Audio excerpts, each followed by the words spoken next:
All right, and we are recording right now. Thank you for joining me with notes on page 65. So we're starting at the very top. This is lesson 10.3, identifying equivalent expressions. And I don't know why we have the steps here. What we're going to do is we're going to look at the examples on this side here, list A and list B. We're going to identify which examples in these lists are equivalent. And then on this side, we're going to write down which of those expressions are equivalent. We're going to make them equations, and we're going to write down the properties of operation that are used to show the differences between these equivalent expressions. So first off, we look at our first expression. Let's use blue, 5x plus 65. This one right here. Now 5x plus 65 is equivalent to an expression in list B. And some of you are probably looking this and seeing it already. It's this expression here, 5 times 13 plus x. So these expressions are equivalent. I'm going to write this first one here, 5x plus 65 equals 5 times 13 plus x. Now, last week we talked about some of the properties of operations or properties of operation. What properties of operation are being shown here? I've listed a few on the side. Well, you can see here that if we were to reverse this and show that 5 times 13 times x does equal 5x plus 65. So the distributive property is being used in this example. There's another property of operation that we can include here if we wanted to. So I'm going to write an and that one is the commutative property of addition.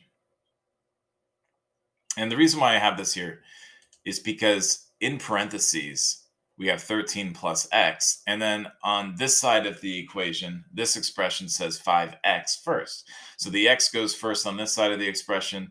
The x goes last on this side of the expression.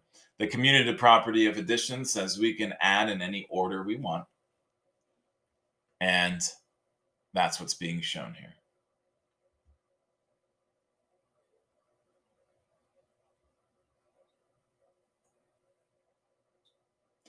All right, just to remind you guys, we are on page 65.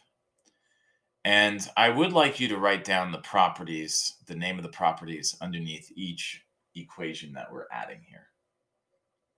And I have a question in the participant screen. Kate, go ahead and ask your question.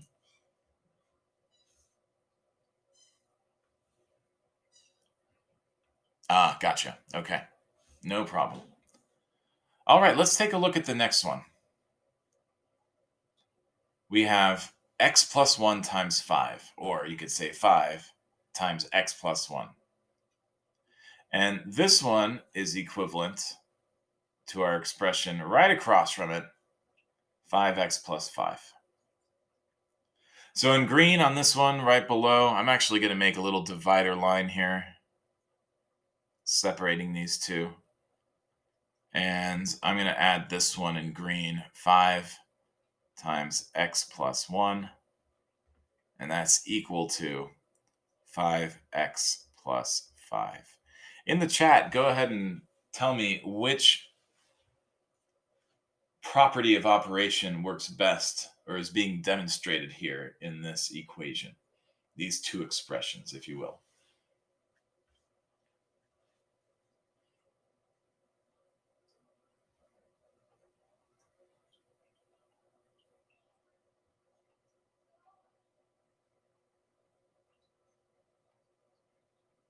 If you said the distributive property, you are correct.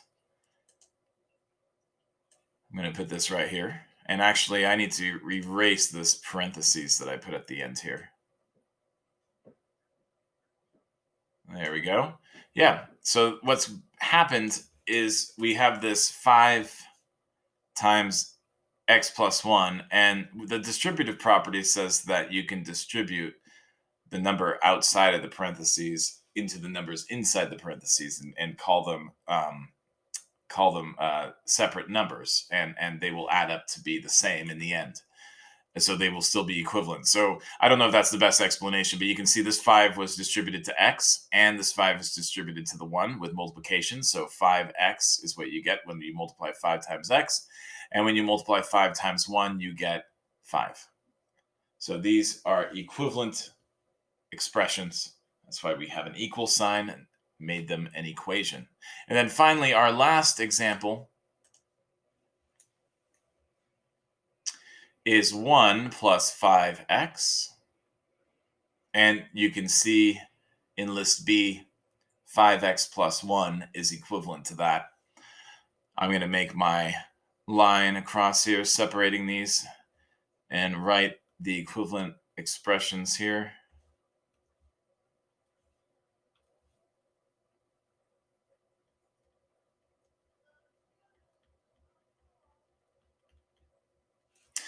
And the commutative property of addition says that we can add in any order we want, and that's what's being shown here. We are adding 1 first in list A, the expression list A, 1 plus 5x, and that's equal to 5x plus 1. We can just flip it. It will work out to be exactly the same in the end.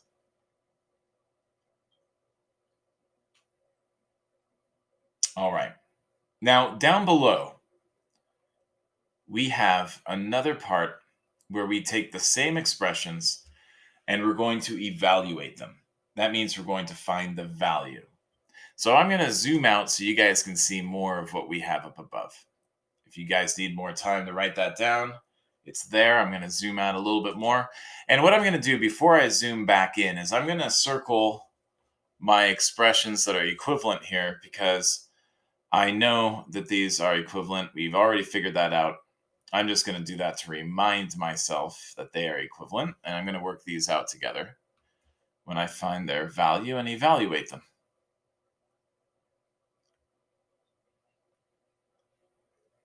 And the last one here. Now, if I'm going too fast, or if you want to stop the video, the recording can be stopped, rewound, played again. So keep that in mind. If you're watching the video, you can always do that. I'm going to zoom in a little bit more here, and it says evaluate each expression for the same value of the variable. Let me move back. There we go. And the value of variable x is 3. X equals 3. All right, so the first one I'm going to do with blue, 5x plus 65. That's the same as 5 times 13 plus x. So all I'm going to do to evaluate these is to plug this 3 in for x. That's it. So I'm going to put 3 here. Instead of x, I'm going to put 3. And everything else I'm going to put around it. So I'm going to put 5 times 3 plus, oh, I'm sorry, that keeps happening. Hang on. It's a new pen. Uh-oh. Don't tell me the stuff that was happening before is happening again. No. Okay, let me erase that. Let me try this again.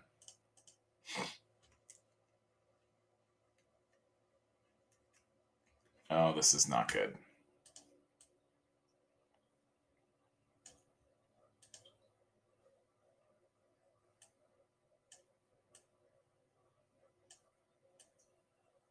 Trying to write with my mouse.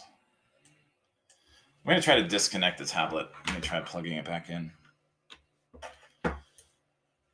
Okay, there we go. That fixed it.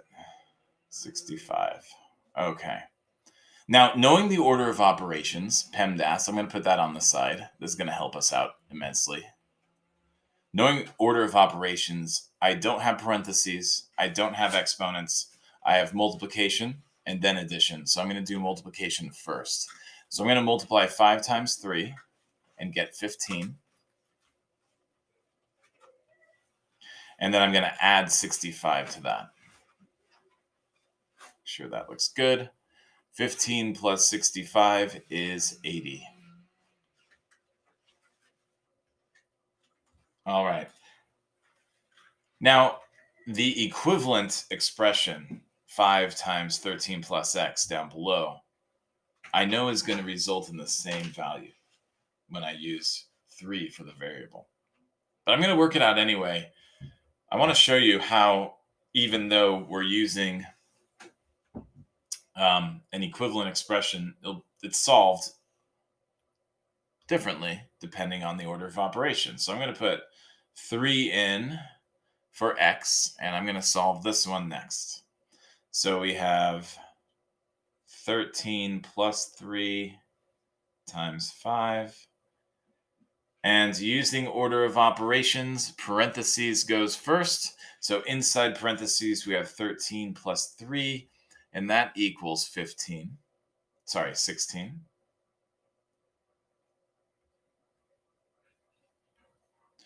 And then we have parentheses still, but we don't have anything inside, and we have a number with a parentheses and another number. This is a multiplication operation. So 5 times 16, and that equals 80.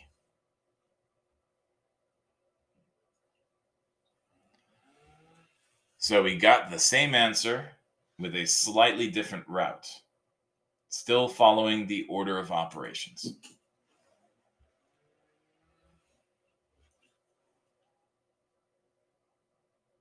Okay, let's look at the next one. I'm going to do the next one with green. That's the 5x plus 1, the distributive property for this.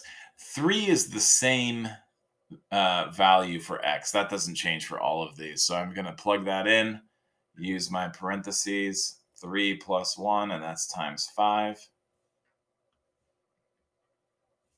You know, these slate pens have a little button on them, and the button can be programmed to do different things. And I don't have it programmed to do anything, but every time I press the button, it stops writing. So that's part of the reason why I'm having difficulty. So just bear with me. It's a brand new pen and slate, so I'm still getting used to it. Using order of operations, parentheses goes first. So 3 plus 1, that equals 4. And 4 times 5 is 20.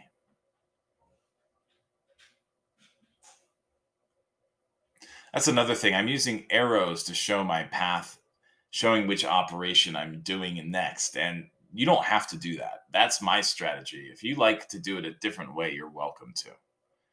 So just keep that in mind. That is not something that you have to do. It's just something I'm using to keep track of which operation I'm supposed to do next.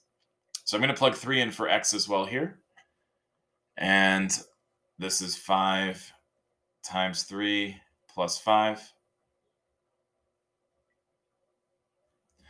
Using order of operations, this one's going to be a little bit different. I have no parentheses. I have no exponents. Multiplication comes before addition, so I'm going to do multiplication first. 5 times 3 is 15. And 15 plus 5 is 20.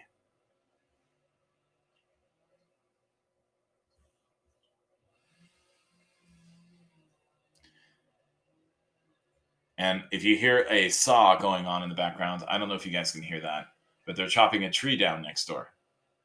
Across the street, actually. So I closed the window, but, you know, still a tree being chopped down across the street from my house. It's actually being trimmed. It's not being entirely chopped down, which is good. Except for this tree has so many birds in it. And guess where those birds like to do their business? Right over my car. But I digress. I'm going to continue. And we're going to continue with the last one here, which is 5x plus 1 is equivalent to 1 plus 5x. So I'm going to use red for the variable on this one, matching our little color code there. So I'm going to plug 3 in for x. That stays the same. And we have 5 times 3 plus 1. Order of operations dictates that I do multiplication before addition. So I'm going to do 5 times 3 first, and that equals 15. And 15 plus 1 is next, and that, of course, equals 16. All right, so let's do this one then. Plugging in 3 for x, I should have, oops, 1 plus 5 times 3. And let's get the multiplication done first. 5 times 3 is 15.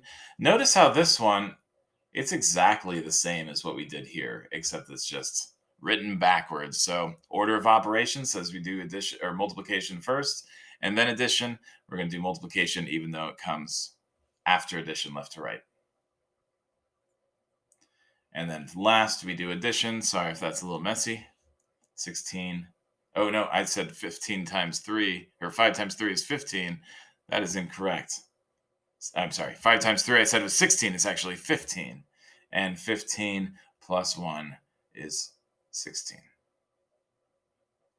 Oh, that's messy.